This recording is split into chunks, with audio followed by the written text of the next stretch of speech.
You're watching an amazing podcast from an amazing podcast company.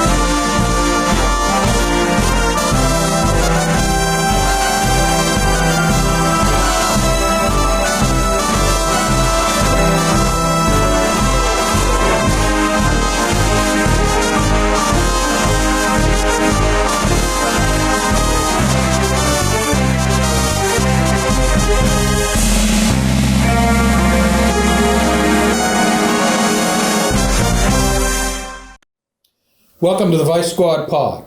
I'm your host, Vince Guerrieri. This episode is brought to you by Youngstown Tile. For spectacular flooring, go bold, go local, go Youngstown Tile. At Youngstown Tile Retail Design Center, we're your local leaders in residential flooring and luxury home projects. We have proudly served our customers in the local community for over 70 years. We carry top brands such as Dow Tile, Mapei, Schluter Systems, and many more. At Youngstown Tile Retail Design Center, we want to help bring your renovation ideas to life. For quality service, quality products, best-in-class customer service. Go bold, go local, go Youngstown Tile.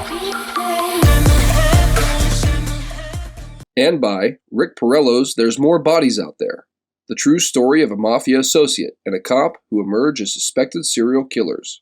There's More Bodies Out There. Available now on rickporrello.com. Even in 1941, Monday nights were usually slow in restaurants. It was a sparse crowd at Prime Steakhouse on Park Avenue, just south of downtown Warren, with maybe 20 people dining and drinking.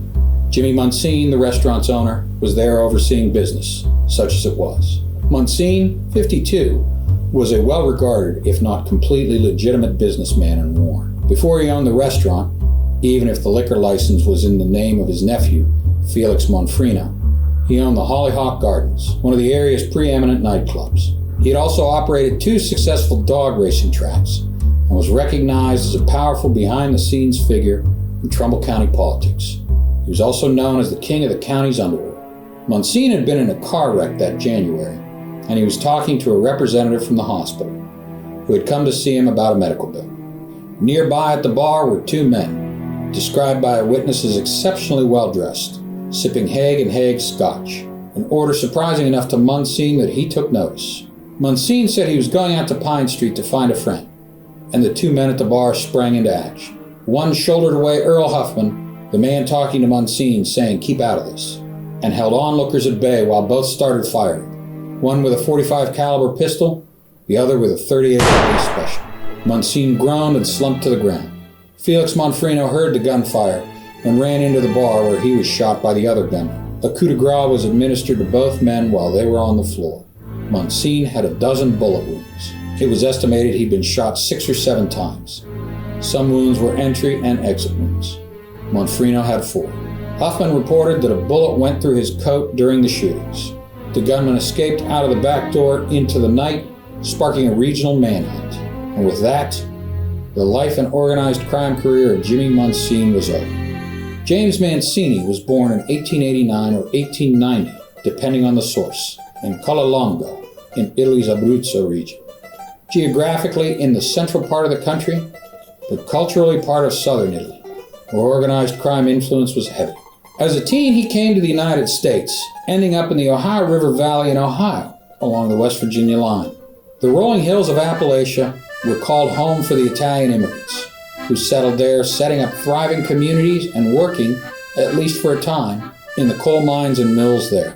Ultimately, Munsene married and had the first of his 3 sons, and the family moved to Trumbull County in 1915, where he was able to find a job at Trumbull Steel, later Republic Steel. The Munsenes were among the thousands of immigrants relocating to the Mahoning Valley as mills and factories started to dot the banks of the Mahoning River. In fact, Warren's population more than doubled between the censuses of 1910 and 1920. On January 17, 1920, the Volstead Act went into effect, banning the production, importation, and distribution of intoxicating beverages. After working in the mill until 1920 and operating a grocery store in Pittsburgh with his brother-in-law Bernard Monfrino, Munsene, taking on a nom de guerre based on everyone's pronunciation of his given name, Mancini, found his niche running nightclubs. His first was the Follies Bergère on the boardwalk in Atlantic City, New Jersey, then a popular beachfront resort town on the Atlantic coast. Even then, Munsene had acquired a reputation as the bootlegger king of Trumbull County. South of Warren Square, bordered by Pine and Park Avenues and Fulton Street, was the area known in Warren as the Flats. In the heady days of Prohibition, it was a rough-and-tumble neighborhood, home to the city's red light district, where residents could go for a drink, some entertainment, infer from that what you will, and a card or dice game. And on Pine Avenue, Munsene set up his base of operations, Jim's Place. The two-story building was a notorious speakeasy, and upstairs was a gambling room. Despite its well-known reputation, no charges seemed to stick to Munsene himself. He'd beaten a rap in municipal court on bootlegging, but in January 1926, Munsene was indicted on a charge of bribery. It was alleged that the previous November he'd offered Trumbull County Sheriff J.W. Smith $500 as protection to allow a gambling den to remain open. The trial started in February and quickly became the talk of Trumbull County. Sheriff Smith testified that Munsene had come to visit him at the county jail in November. At that time, it was common for county sheriffs to live at homes adjoining the jail and courthouse. Smith testified that Munsene asked, hypothetically, what the sheriff would do if he mysteriously came into some money. The sheriff's wife said a man came to the door a couple days later with an envelope, which she took. Sheriff Smith opened the envelope in the presence of a local lawyer and found $500, with the promise of a monthly payment. Mrs. Smith said James Munsene was the man who'd given her the envelope. Helen Wilkins, the sheriff's cook, said the same. Both claimed they could identify Munsene from a stay in the county jail earlier in 1925, after Smith had raided a speakeasy and Munsene was among those arrested. They also said they'd seen Munsene hanging around the jail throughout the summer. Munsene testified on his own behalf, saying he had spent the summer at his club in Atlantic City, and the conversation the previous November with the sheriff centered on the two potentially opening a club together. He said the night the bribe was allegedly received, he was eating dinner at a local restaurant and provided a host of witnesses to attest to that, including a couple of Warren police officers. It took less than 3 hours for the jury to find Munsene guilty, but his lawyers appealed the verdict, saying the judge had erred in instructing the jury, and an appeals court agreed, overturning the verdict and ordering a new trial. When his second trial started in 1927, Munsene's defense then included Luther Day, whose father William served as William McKinley Secretary of State and later as a U.S. Supreme Court Justice. Luther Day would later serve as president of the Cleveland Bar Association and has been described as possibly the greatest trial lawyer in Ohio history. Day didn't help, as the jury again found Munsene guilty, this time deliberating for less than an hour. Again, Munsene's lawyers appealed on the same grounds, and again the verdict was overturned and a new trial was ordered. Both Munsene's trials drew crowds and extensive press coverage, so attorneys sought a change of venue, arguing that a fair trial was impossible in Trumbull County. Munsene's third trial was moved to Ashtabula County. Day would not take part in Munsene's third trial. Instead, another legal titan was retained, Clarence Darrow. Day might have been the greatest trial lawyer in Ohio, but Darrow was at that point the most celebrated trial lawyer in America. Darrow had just come off defending John Scopes, a Tennessee teacher accused of violating state law by teaching evolution. In a case that became a flashpoint in the battle between science and religion, Scopes was found guilty, but that verdict was overturned by the state Supreme Court and no retrial was pursued. Daryl was also noted for his defense of Leopold and Loeb in the killing of Bobby Franks in what was called the Trial of the Century in Chicago, and had defended Eugene Debs, as well as the two men accused of bombing the Los Angeles Times, a defense that led to Darrow himself being charged, but not convicted, of bribing jurors. Darrow was a Kinsman native. He'd moved to Chicago after being denied a home purchase in Ashtabula. The seller didn't think he'd become successful enough to pay off the house. Darrow had become one of the most celebrated trial lawyers in America, not to mention rich, but for all his success, he never won a case in his home county. On a visit to the area, Munsene had arranged a meeting and asked him to be his defense attorney. With retirement on his mind and a healthy distaste for prohibition, Darrow agreed to take what he planned to be his last case pro bono. Jimmy Munsene's third trial started in Jefferson on May 7, 1928, and the combination of Darrow's fame and Munsene's infamy ensured large crowds and press coverage for this trial as well. Once again, Sheriff Smith testified, as did Jay Buckwalter, the lawyer who was with Smith when he opened the envelope to reveal the money. Darrow, on cross-examination, questioned Buckwalter and Smith's affiliation with the Ku Klux Klan. Thanks to Birth of a Nation, a silent film that glorified the Reconstruction-era Klan, the organization had been revitalized in the early 20th century. In the North, it wasn't so much anti-black as it was anti-immigrant and anti-Catholic, and found a willing audience in Northern Ohio, electing mayors and council members. A 1924 march through Niles ended in a melee between Klan members and Italian immigrants. In fact, it was that riot that led to the incumbent sheriff being turned out in favor of Smith. Darrow had planted the seeds of the idea of anti-Italian prejudice in the minds of the jurors. Aside from Darrow's cross-examination, the trial seemed not much different from the two that preceded it.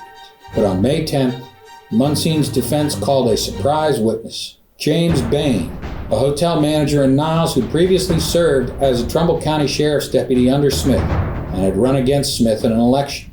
Bain testified that Smith planned to frame Munsene on a bribery charge, an allegation Smith denied. Another former deputy, Thomas, testified for the defense that Wilkins said she didn't believe Munsene would deliver his own bride. Again, a statement Wilkins denied. Darrow gave a 90-minute closing statement, not quite the 12 hours he'd given for Leopold and Loeb. After 10 ballots, the jury said they were unable to return a verdict, and mistrial was declared. 1 year and 8 days later, Munsene's fourth trial, his fourth annual trial, some wags noted, began. The trial trod the same familiar ground as the preceding three, but this time Darrow dispensed with a closing statement and immediately asked the judge to give the case to the jury, which deliberated for more than 10 hours before declaring once again that no verdict could be reached. A new trial was set for October 28, 1929, but a continuance was granted because Darrow was on a trip to Europe at the time. It was a fateful decision. The day after the trial was supposed to start was the stock market crash that precipitated the Great Depression. Darrow had lost his fortune, and retirement was no longer an option. He was ready to settle, as was the county, which was nearly as strapped for cash. So in 1930, as jury selection for the fifth trial was underway, Munsene pleaded guilty to attempted bribery. He was given a year's probation and ordered to pay court costs for all of his trials, estimated around $2,500, which was considered a similar amount to a significant fine. And as for the $500 at the root of Munsene's multiple trials, because he pleaded guilty, the money was determined to belong to Munsene, but he had no interest in it. Trumbull County Judge William Carter ordered it turned over to the Warren Community Fund. The Great Depression also led to the election of New York Governor Franklin Roosevelt as president in 1932, and no doubt contributed to the noble experiment of Prohibition being repealed the following year. Jim's Place, which remained a frequent target for raids and on a couple of occasions of bombings, was no longer a speakeasy. Following his plea deal after 4 trials, Munsene was seen as bulletproof, if only metaphorically, in Trumbull County.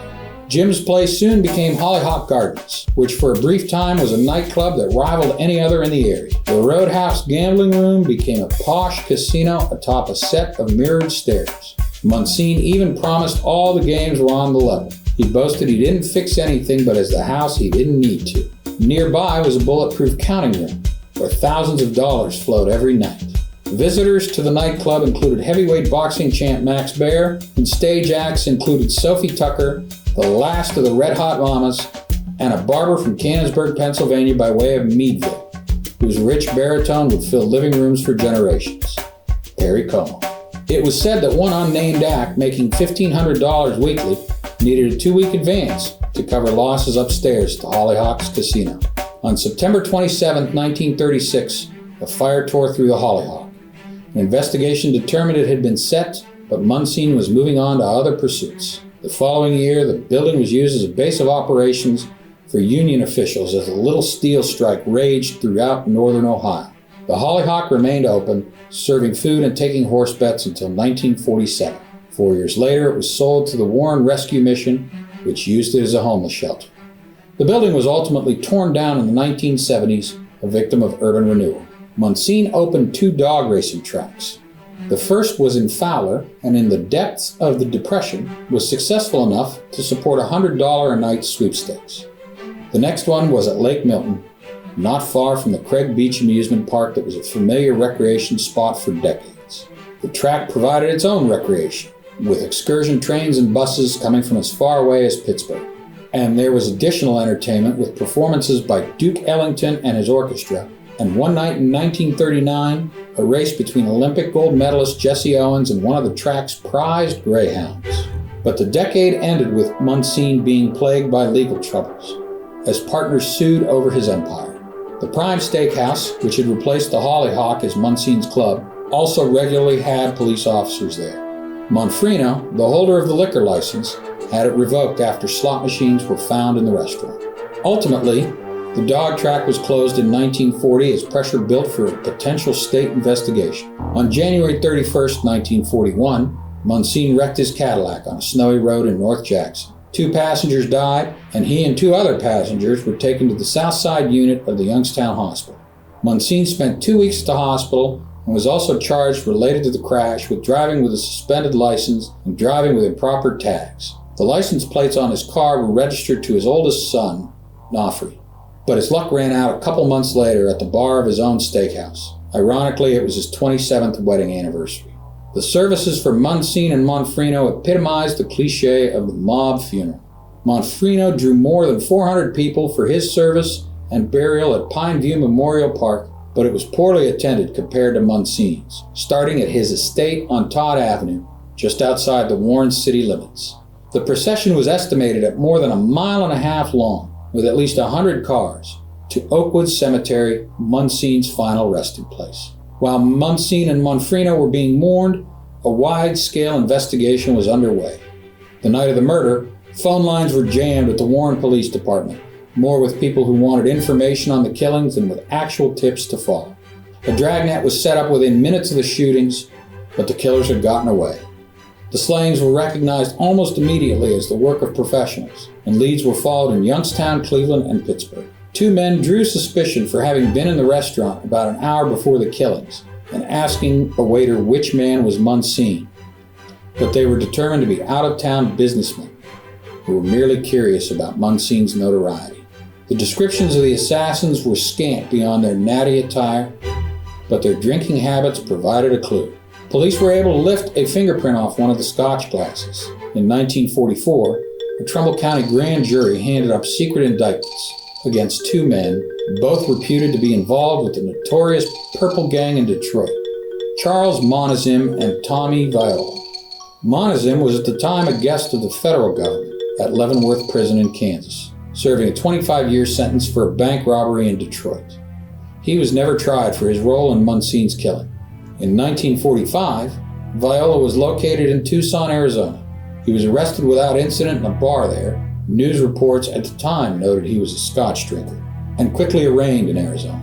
After a fight over extradition, he was returned to Ohio to stand trial. Following a 13-day trial, the jury deliberated for 5 hours before finding him guilty of Munsene's murder. He was sentenced to the Ohio Penitentiary in Columbus, on the site of what is now the city's Arena District. Other notorious inmates of the prison included Harry Pierpont, a member of John Dillinger's gang, Bugs Moran, former leader of the North Side Mob in Chicago and intended victim of the St. Valentine's Day Massacre, and later Cleveland area osteopath Sam Shepard. On September 21, 1960, Viola was working as a clerk in the prison office. As a trustee, he had been given special privileges and used them to simply walk away while he was on the way to the prison dormitory. Law enforcement in Trumbull County remained on high alert, with the belief that Viola still held a grudge against William Johnson, the Warren police chief whose dogged 4-year pursuit brought him to justice. Within months, Viola was once again on the FBI's most wanted list as an escapee, as he had been nearly 20 years earlier as a fugitive.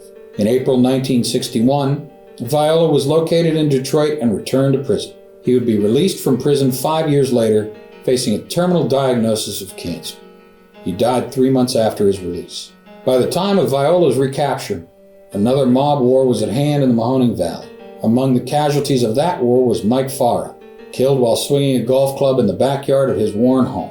Farah and his twin brother John had supplanted Munsene as rackets bosses in Trumbull County.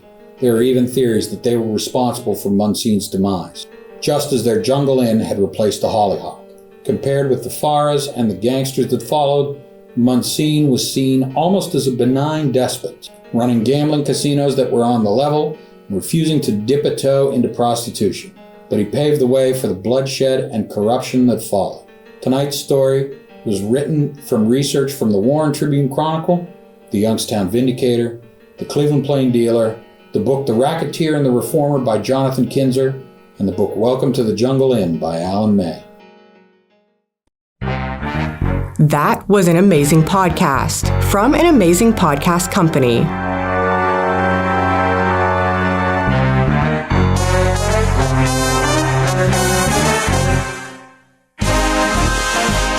If you enjoyed the show, please click the like and subscribe buttons and share it with your friends. It goes a long way in helping us produce more amazing content. And please support our amazing sponsors.